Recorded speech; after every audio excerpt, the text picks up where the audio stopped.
8월 첫째 주일입니다. 많은 분들이 휴가를 떠났지만 예배의 자리를 지키는 여러분들에게 주님의 귀한 축복이 함께하기를 간절히 축원합니다. 지난주에 초등부 수련회와 우리 청소년부 수련회를 은혜롭게 마쳤습니다. 세월호 사건이 일어났고 또 수련회 장소가 군산인지라 많은 분들이 염려했는데 정말 우리 청소년부나 우리 초등부 친구들 머리털 하나 상하지 않고 은혜롭게 수련회가 잘 마쳐서 너무나 하나님 앞에 감사했습니다. 특별히 청소년부 수련회 장소가 정말 제 옛날 시골의 고향교회 모습과 너무 똑같은 거예요. 어떻게 이렇게 똑같아도 그렇게 같을 수가 있을까?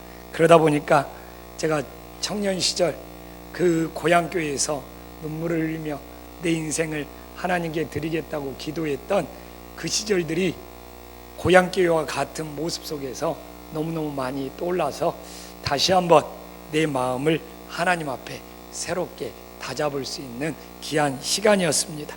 그리고 또 특별히 수련회 기간 중에 우리 청소년부들 데려다가 잠깐이지만 이른 아침에 고추밭에 가서 고추를 수확했는데 애들이 그냥 거미를 보고 고추밭에 가서 고추를 따른 것이 아니라 비명만 지르다가 그런 모습들도 너무 귀엽게 느껴졌고요. 사실 이번에 첫째 날 저녁은 우리 청소년부, 둘째 날 저녁은 우리 초등부 친구들 안수기도를 해줬는데 좀 마음이 다른 때보다 좀 이렇게 새롭더라고요. 그렇게 큰 이게 사건을 겪고 나서 그런지 참 우리 한 친구 한 친구 기도해 주면서 참 그 영혼들이 주님께 붙들리고 주님께 돌아왔으면 좋겠다, 이런 사모하는 마음이 사건이 있었는지라 더 그렇게 가슴속에 깊게 다가왔던 것 같아요. 사실 오늘 말씀도 탕자의 비유입니다. 잃어버렸던 아들이 주님께로 다시 돌아오는 사건을 정말 오늘 말씀을 통해서 만났습니다. 그래서 우리가 이 말씀과 함께 정말 우리 교육 세대들이 또한 모든 영혼들이 주님께로 다시 돌아올 수 있는 은혜의 시간, 소중한 시간이 될 수 있기를 간절히 축원합니다. 오늘 말씀 그대로 11절에 보면 어떤 사람에게 첫째 아들, 둘째 아들, 두 아들이 있었죠. 그런데 오늘 우리가 또 12절에 보면 이 둘째 아들이 아버지께 재산의 분깃을 나누어 달라고 요구를 하고 있습니다. 또한 아버지가 흔쾌히 그냥 자기 살림을 나누어서 둘째 아들에게 두자. 13절에 그 둘째 아들이 모든 재산을 모아가지고 그것도 먼 나라로 떠나서 허랑방탕하게 다 허비하고 말았습니다. 그런데 그 나라에 큰 흉년이 들자 16절에 보니까 너무 궁핍해져서 돼지를 치면서 돼지가 먹는 쥐엄 열매를 먹고자 했지만 그마저도 여의치 않아 굶주리게 되었다는 것을 우리들에게 보여주고 있습니다. 그래서 예수님은 이 비유를 통하여 예수님을 떠난 인생이, 아버지를 떠나서 정말 세상을 따르는 인생이 얼마나 비참한지, 정말 돼지와 함께 지낼 수밖에 없다는 것을 비유로 우리들에게 설명해 주고 있습니다. 그래서 지금도 아버지 품을 떠난 인생들이 이처럼 비참해질 수밖에 없다는 것을 오늘 말씀을 통하여 깨닫는 은혜의 시간이 되기를 간절히 소망합니다. 사실 유대인들이 가장 부정하게 여기는 짐승 중에 한 짐승이 돼지입니다. 우리가 율법적으로 보더라도 돼지는 굽이 갈라지지 않고 되새김질을 하지 않기 때문에 하나님께 제물로 드릴 수도 없고, 또한 유대인들은 절대로 부정한 돼지고기를 먹지 않습니다. 그러나 이렇게 율법적으로 뿐만 아니라 우리가 마태복음 7장 6절에 보면 예수님이 기막힌 말을 합니다. 거룩한 것을 개에게 주지 말며 너희 진주를 돼지 앞에 던지지 말라, 이렇게 말씀을 하고 있죠. 돼지는 진주의 가치를 전혀 모르기 때문에 발로 받고 짓이긴다는 것을 우리들에게 말씀하고 있습니다. 무슨 이야기입니까? 돼지에게 필요한 것은 자신의 배를 채울 수 있는 음식이 필요한 것이지 진주가 필요한 것이 아니라는 것을 우리들에게 교훈하고 있죠. 예수님은 이처럼 둘째 아들이 돼지와 함께 지내는 것을 통해서, 또한 돼지에게 진주를 던지지 말라는 걸 통해서 우리들에게 우리가 한 인생을 살아가면서 돼지처럼 육신의 만족만을 채우는 그런 삶을 살아갈 것인가, 아니면 진주처럼 복음의 가치를 추구하는 영적인 삶을 살 것인가를 우리들에게 묻고 있습니다. 여러분은 어떤 것을 선택하기를 원하십니까?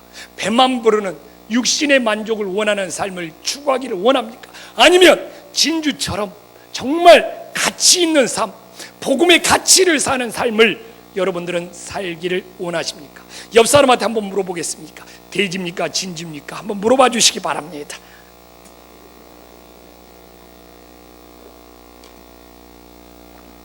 네. 둘째 아들은 분명 처음에는 돼지와 같은 삶을 선택했습니다. 정말 말 그대로 자기의 육신의 만족을 추구하다 보니까 돼지와 함께 지내는 삶이 되어버리고 말았습니다. 그러나 돼지와 함께 살면서 자기 인생의 비참함을 깨닫고 그는 그때서야 진주와 같은 복음의 가치를 아는 것이 얼마나 소중하게 된다는 것을 깨닫죠. 그래서 이제 둘째 아들은 진주와 같은 영적인 가치 있는 삶을 선택하게 됩니다. 그는 아버지를 떠났던 삶에서 다시 아버지께로 돌아오는 삶을 살게 되는 것입니다. 그러면 그가 아버지께로 돌아오는 것이 그냥 되는 것이 아니라 두 가지의 과정을 밟고 있다는 것을 오늘 우리가 본문을 묵상하면서 깨달을 수 있어야 합니다.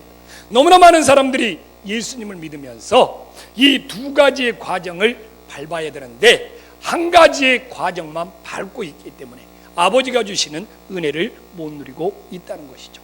바로 오늘 이 둘째 아들이 밟는 첫 번째 과정은 회심의 단계를 밟고 있음을 알 수 있습니다. 바로 이 회심의 단계는 뭐냐? 생각으로만 누이치고 생각으로만 반성하고 생각으로만 돌아보는 것이 바로 회심의 단계라는 것을 깨달으시기를 간절히 축원합니다. 그는 육신의 만족을 추구했던 삶이 얼마나 허망한가를 깨닫고 그는 이 17절에 줄여 죽게 되었죠. 그러다 보니까 그는 아버지 집으로 돌아가기로 생각만 하고 있는 것이죠. 그리고 18절과 19절을 보더라도 아버지께 죄를 지었습니다. 나는 이제 아들이 아니고 품꾼입니다. 이것이 뭐예요? 지금 다 생각으로 이루어지고 있는 것입니다. 그렇기 때문에 이런 생각으로 이루어졌던 이것을 우리는 회심이라고 합니다. 여기까지 이 탕자의 비유에서 여기까지는 회심의 단계입니다. 이 회심의 단계로는 삶의 변화가 일어나지 않고 이 회심으로만 멈춘다면 하나님의 은혜를 우리들이 누릴 수가 없게 되는 것이죠. 그러나 어리석게도 너무나 많은 사람들이 회심의 단계에 멈추고 있습니다. 나 하나님 앞에 기도했으니까 죄 다 용서받았어. 이것이 바로 밀양의 대표적인 사건이죠. 왜 밀양의 사건에서 우리들에게 지적하고 있는 것이 뭡니까? 바로 어린아이를 유괴했던 그 유괴범이 본인 생각으로 하나님 앞에 다 용서받았다고 본인의 회심으로 만족을 하고 있기 때문에 이 유괴범 어머니가 더 분노를 일으키고 괴로움을 당하는 거예요. 그래서 우리는 회심에 머무르지 말고 회개의 단계로 나아갈 수 있는 믿음의 자녀들이 되기를 간절히 축원합니다. 그래서 바로 이 20절부터 회개의 단계라고 말하는 겁니다. 아들은 회심한 이후에 아버지께로 돌아갔습니다. 자, 우리가 아무리 본인이 아버지 잘못했습니다, 나 이제 품꾼입니다, 생각만 하고 있으면 뭐합니까? 이렇게 20절처럼 아버지께로 돌아가는 삶의 변화의 역사, 삶의 행동의 역사가 있어야지만이 이것이 바로 회심에서 회개로 넘어가는 은혜의 사건이 됨을 믿으시기를 간절히 축원합니다. 많은 사람들이 교회에 와서 잘못을 말하고 있지만 회개로서의 삶이 바뀌는 그런 고백이 아니라 늘 회심으로 뉘우치고만 또다시 돌아가기 때문에 죄의 악순환이 반복이 되고 있는 것입니다. 이처럼 아들은 회심을 한 이후에 20절부터 삶의 변화로 연결되는 회개의 역사가 일어나고 있는 겁니다. 또한 21절 가보십시오. 이는 우리가 이미 읽었잖아요. 아버지, 하늘 잘못했다고 고백했지만 아버지 앞에 직접 찾아와서 아들이 이르되 아버지, 내가 하늘과 아버지께 죄를 지었사오니 지금부터 아버지 아들이라 일컬음을 감당하지 못하겠네. 여러분, 왜 두 번씩 말하고 있습니까? 한 번은 자기 생각으로만 그렇게 말하는 거예요. 이건 회심입니다. 그러나 아버지 앞에 직접 찾아와서 자기 잘못을 인정하고 자기 잘못을 고백할 때 이것이 진정 회개가 된다는 것을 깨달으시기를 간절히 축원합니다. 그렇기 때문에 밀양에서 유괴범은 이 21절에 회개가 없었던 거예요. 19절에 회심은 있었을 망정 21절에 이렇게 찾아와서 회개하는 역사가 없었기 때문에 그는 오히려 그의 믿음이 다른 사람들의 분노를 일으키게 되는 거예요. 그렇기 때문에 지금도 그리스도인이 이런 착각을 빠질 수 있어요. 나 하나님 앞에 잘못 고백했으니까 나 다 용서받았어. 탕자의 비유는 이걸 말하지 않잖아요. 21절에 보니까 직접 아버지 앞에 찾아와서 그 당사자 앞에 찾아와서 죄를 인정하고 회개하는 역사가 있어야지만이 그 회심이 회개로 연결되어서 용서가 완성이 됨을 믿으시기를 간절히 축원합니다. 그래서 유대인들은 이 대속죄일이 1월 15일이에요. 다 물어봅니다. 왜 1월 1일이 아니고 1월 15일입니까? 왜냐하면 하나님 앞에 죄사함을 받는 날은 하루밖에 없어요. 그러면 뭐냐? 1월 14일까지는 뭡니까? 사람들 앞에 가서 다 용서를 받고 와라는 거예요. 사람들 앞에 다 와서 용서를 받은 그걸 통해서 1월 15일 날 하나님 앞에 죄를 속하는 대속죄일을 지켜라는 겁니다. 근데 우리는 착각에 빠져요. 그냥 회심만 하면 다 된 것처럼. 그러나 우리는 회심에서 이처럼 회개로 나가야 하는 은혜의 역사가 일어나기를 간절히 축원합니다. 이렇게 육신의 만족을 추구했던 이 탕자가 하나님께로 돌아와서 진주의 가치, 영적인 가치를 알게 되었음을 우리들에게 보여주고 있습니다. 그러면 이렇게 회개를 하면 우리들의 삶이 어떻게 달라지는지를 알아야지만이 지금 내가 교회 다니면서 회심만 하고 있는지, 진짜 나는 회개하는 삶을 살고 있는지 우리 자신을 점검해 볼 수 있기를 간절히 축원합니다. 자, 우리가 보면 이 회개를 하니까 이 탕자가 자기 중심에서 아버지 중심으로 바뀌고 있어요. 여러분, 처음에는 자신의 분깃을 요구하면서 내 마음대로 살겠다고 아버지를 떠나서 먼 데로 갔습니다. 그러나 이제는 아버지께로 다시 돌아와서 아버지와 함께 살고자 합니다. 뭡니까? 처음에는 자기 방법대로 살고 싶어 했어요.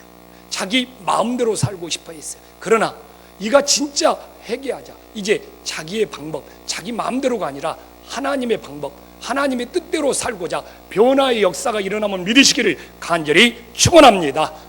그래서 여러분도 이 교회에 찾아와서 진짜 하나님 앞에 회개했다면 내 마음대로 살고 싶고 내 방법대로 살고 싶은 마음을 십자가에 못 박고 이제 예수님의 방법, 예수님의 뜻대로 살아야지, 이런 변화의 역사가 일어나면 믿으시기를 간절히 축원합니다.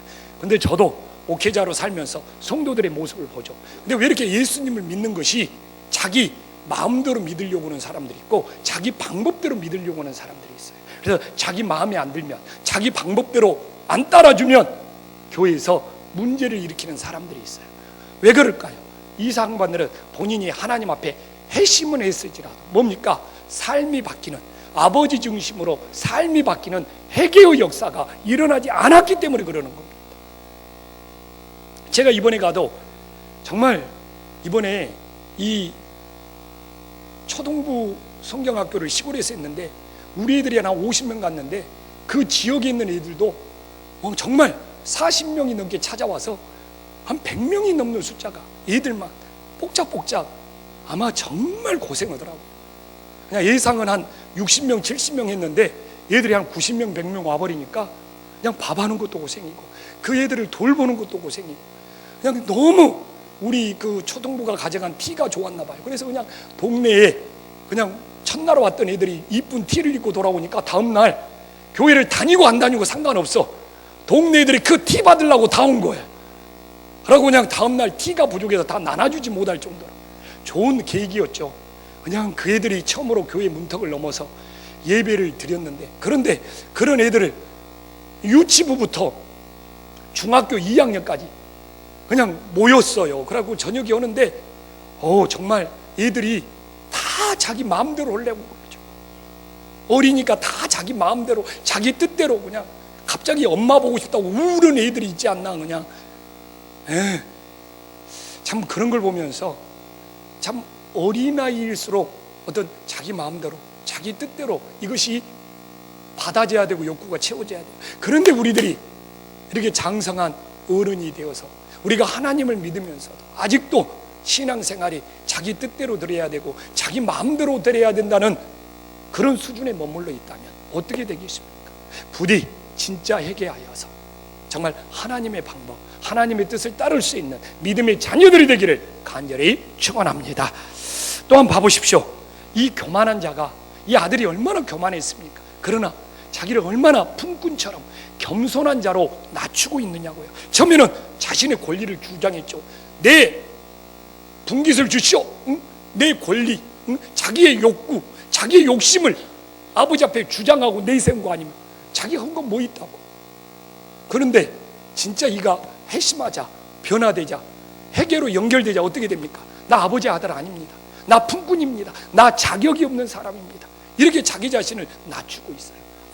이것이 회개의 역사구나. 그래서 교회도 다녀보면 그래. 그냥 교회 와서 사실 섬기는 거나 봉사하는 것도 없으면서 내 목, 내 요구, 하나님 앞에 그냥 자기가 원하는 것만 바라는 사람들이 왜 없습니까? 그러나 신앙이 성숙하고 정말 회개로 변화된다면 하나님 앞에 내 원하는 것, 내 욕구, 내 분기, 내 이 응답, 이것만 채워달라고 요구하는 것이 아니라 아버지 저 자격 없습니다. 저 아버지 아들 아닙니다. 나 품꾼처럼 하면서 이렇게 겸손히 자기 자신을 낮추게 된다 이거죠. 그래서 어린아이 신앙도 똑같아요. 엄마 이것 주세요. 선생님 이거 해주세요. 저거 해주세요. 그냥 자기 필요한 것만 요구를 하는 것이 어린아이 신앙이지 않습니까? 이 나이가 어리면 어릴수록 그러니까 손이 많이 가지 않습니까? 그래서 이번에 선생님들 너무너무 고생했죠. 예상했던 애들보다 그냥 숫자가 더 와버리니까 그냥 손이 그냥 얼마나 많이 필요했겠습니까? 그러나 우리들이 진짜 회개하고 우리들의 신앙이 성숙한다면 오늘 이 아들의 모습처럼 저 아들 아닙니다. 저 자격 없습니다. 이렇게 품꾼처럼 낮춥니다. 품꾼으로 낮춘다는 건 뭡니까? 품꾼은 섬기고 일하고 정말 주인을 위해서 충성하는 거 아닙니까? 그래서 우리들이 어떤 모습으로 있는지 오늘도 아버지 앞에 나와서 내 분깃을 요구하고 내 원하는 것으로 요구하고 내 권리를 주장하고 있는지, 아니면 정말 자격이 없는 자로 겸손히 우리 자신을 낮추고 있는지 우리들의 모습들을 돌아볼 수 있기를 주님 이름으로 간절히 축원합니다. 또한 봐보십시오. 이 아들은 물질을 더 좋아해서 아버지하고 관계를 단절해버린 거 아닙니까? 재산이 좋아서, 물질이 좋아서, 자기 육신의 만족을 채우는 삶이 좋아서 아버지하고 관계를 끊어버렸지 않습니까? 그런데 이렇게 회개를 하니까 어떻게 돼요? 아버지 앞에 찾아와서 자신의 잘못을 인정하면서 아버지와의 관계가 회복되고 있습니다. 똑같습니다. 회개하는 자는 끊어졌던 관계를 회복하지만 정말 신앙생활하면서 하나님 앞에 진정 회개하는 것이 없으면 정말 여기저기 다니면서 오히려 관계를 단절하고 관계를 끊어버리는 그런 아들과 같은, 둘째 아들과 같은 삶을 살게 된다는 것이죠. 그래서 나는 여기저기 부딪히면서 그냥 이 사람 전 사람과 자꾸 관계가 끊어지는 인생인지, 아니면 이 아들처럼 아버지께로 돌아와서 진심으로 자기 자신의 잘못을 인정하면서 관계를 회복하는 인생인지, 바로 이것이 회심에서 내가 회개로 넘어갔느냐, 이 사실을 증명하고 있음을 깨달으시기를 간절히 축원합니다. 우리 한식교회 성도님들은 회심만 하는 것이 아니라 회심에서 회개로 연결이 되어서 자기 중심에서 아버지 중심으로 변화되고, 교만한 자가 겸손한 자로 자기 자신을 낮추고 관계를 단절하고 끊어버리는 자가 아니라 오히려 관계를 회복하는 은혜의 역사가 일어나기를 간절히 축원합니다. 하나님 앞에서 우리가 오늘 둘째 아들을 보면서, 이 탕자를 보면서 회심하면, 회심으로만 멈추면 뭐가 없어요? 아버지 은혜가 없어요. 그러나 이 탕자가 돌아왔잖아요. 돌아오는 회개의 은혜가 있으니까 아버지께서 주시는 사랑이 있더라 이겁니다. 아버지께서 주시는 놀라운 은혜가 있더라는 겁니다. 오늘 회심이 아니라 회개하였을 때 이 탕자에게 아버지는 어떤 은혜를 주시고 있습니까? 우리가 오늘 20절을 보면 기다리는, 아버지의 기다리는 은혜가 있어요. 우리 20절 말씀을 다 함께 한 목소리 읽어보겠습니다. 시작. 이에 일어나서 아버지께로 돌아가니라. 아직도 거리가 먼데 아버지가 그를 보고 측은히 여겨 달려가 목을 안고 입을 맞추니, 여러분, 아들이 돌아오는 것보다 아버지의 기다리는 마음이 더 크다는 겁니다. 그러니까 은혜예요.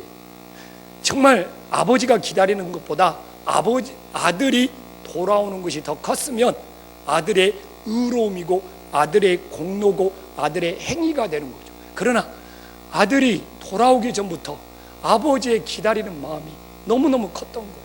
그렇기 때문에 아들이 돌아온 것이 아버지의 기다리는 마음을 갚을 수가 없어, 덮을 수가 없어. 그래서 아버지의 기다리는 마음이 놀라운 은혜가 되고 사랑이 됨을 믿으시기를 간절히 축원합니다. 아버지의 기다리는 마음이 얼마나 간절합니까? 봐보십시오. 아직도 거리가 먼데, 응? 그렇게 집 떠난 아들의 모습을 그렇게 먼 거리에서 기억하고 달려갈 수 있을 정도 된다면 얼마나 오매물망 이 아버지는 아들을 기다리고 있었냐는 겁니다. 여러분, 사실 먼 데 있으면 저놈이 내 아들인지 남의 아들인지 구별하기 힘들어요. 그러나 아들의 얼굴을 집을 떠나서도 잊지 아니하고 기억하고 있으며 멀리서 그 아들이 보이자 얼마나 사모하고 기다렸는지 그 걸어오는 몸짓, 행동 이런 것들을 다 보면서 저건 내 아들이다 하면서 달려가 나갔을 거 아닙니까? 이렇게 아들의 모습을 기억하고 뛰어가는 그 아버지의 기다리는 사랑이 얼마나 컸으며, 또한 여기서 측은히 여겼다고 나오지 않습니까? 이 측은히 여겼다는 것은 자기의 재산을 가지고 집을 떠난 아들을 이미 다 용서하고 있었다는 겁니다. 똑같습니다. 예수님도 십자가에서 우리의 죄를 다 용서했어요. 그러나 우리가 용서받지 못한 이유는 뭡니까? 그 십자가에 달리신 예수님께 우리가 돌아오지 못하기 때문에 그래요. 응? 우리가 그냥 마음은 돌아왔어도 우리들의 삶이 돌아오지 못하기 때문에 그래요.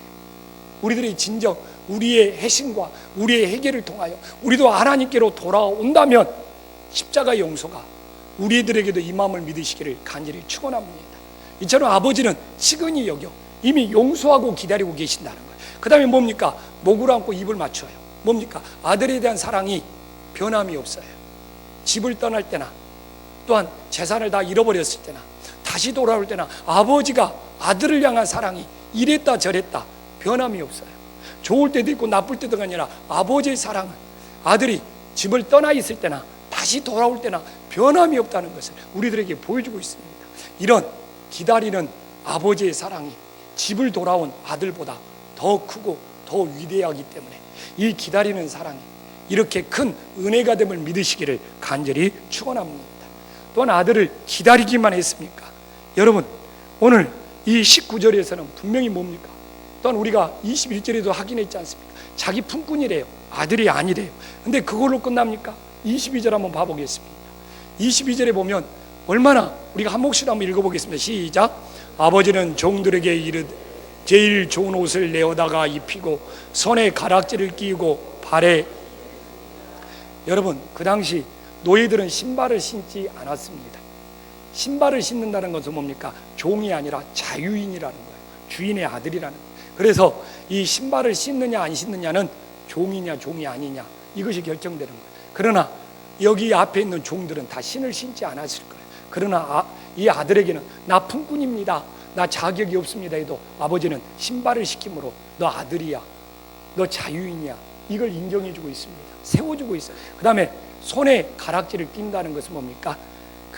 여러분, 그때 손에 가락지에는 항상 무늬가 있고 손에 가락지는 뭡니까? 그 당시 임감 도장이었습니다.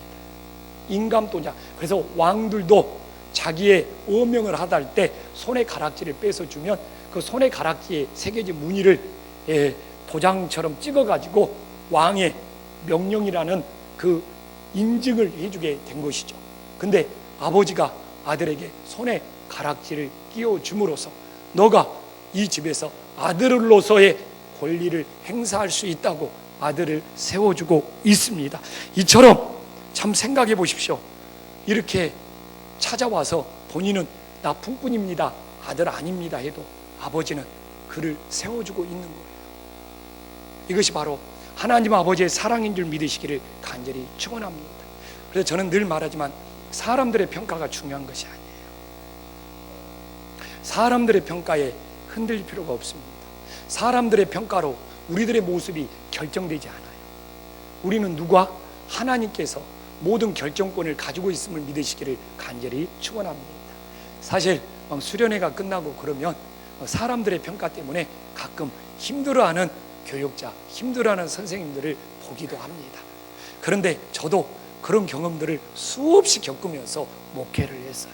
교육전도사 하면서 정말 10가지 수고를 했는데 한 가지 뭔가 부족한 것이 있으면 10가지 수고를 덮어버릴 만큼 한 가지 수고가 저를 힘들게 하고 괴롭게 할 때가 많았어요. 그래서 이렇게 10가지를 하나님 앞에 열심히 했는데 그런 한 가지를 꼬투리 잡아가지고 10가지의 그 모든 것을 덮어버리는 그런 아픈 시절을 저도 경험하면서 목회의 인생을 살았기 때문에, 그래서 늘 목회자로 살아가는 것은 사람들에게 평가받는 자리예요. 정말 목회를 하면서 진짜 아무리 여러 가지를 충성하고 헌신해도 목회자에게 한 가지 꼬투리가 보이면 그것이 들불처럼 번져서 그냥 잘한 것을 다 덮어버리는 그런 수많은 것들을 경험하면서 살아갑니다. 사실 참 이렇게 사단은 그렇게 역사하는 것 같아요. 아무리 우리가 여러 가지로 충성해도 뭔가 하나의 잘못된 꼬투리를 잡아서 다른 것들을 다 감춰버리는, 그래서 정말 우리를 기운 빠지게 하고 힘들게 하고 지치게 하고 낙심하게 만드는 그런 것들을 우리들이 수없이 경험하면서 살아갑니다. 그런데 바로 우리가 오늘 이 아들을 품꾼이라고 말하지만 다시 아들로 세워지는 아버지의 은혜를 보면은 사람들의 평가가 중요한 것이 아니라 우리들이 자기 자신을 낮추면서 모든 결정권을 아버지께 맡길 때 그 결정권을 가지고 계신 아버지께서 세워주시는 것이 진짜가 됨을 믿으시기를 간절히 축원합니다. 그래서 오늘 이렇게 성가대 지휘자님도 계시고 또 뭐 우리 교회학교 부장님들도 계시고 또 여신도 회장님들, 남신도 회장님들 계시지만 사람의 평가에 흔들리지 마세요. 결정권은 아버지가 가지고 계신 거예요. 사람들이 결정한다고 그대로 되는 것이 아니에요. 아버지가 결정한 것이 진짜가 됨을 믿으시기를 간절히 축원합니다. 옆 사람과 인사 한번 나누겠습니다. 사람들 평가에 제발 흔들리지 말아요. 예.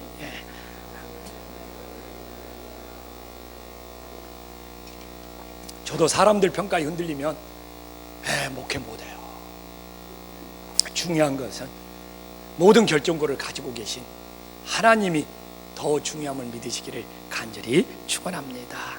또 한번 봐보십시오. 오늘 이 17절에 보면 나 배고프니까 나 밥 먹는 것만 아버지 집에 가서 해결했으면 좋겠다, 사실 이런 마음으로 찾아왔거든요. 근데 23절에 보니까 이 아버지가 살찐 송아지를 끌어다가 잡고 있어요.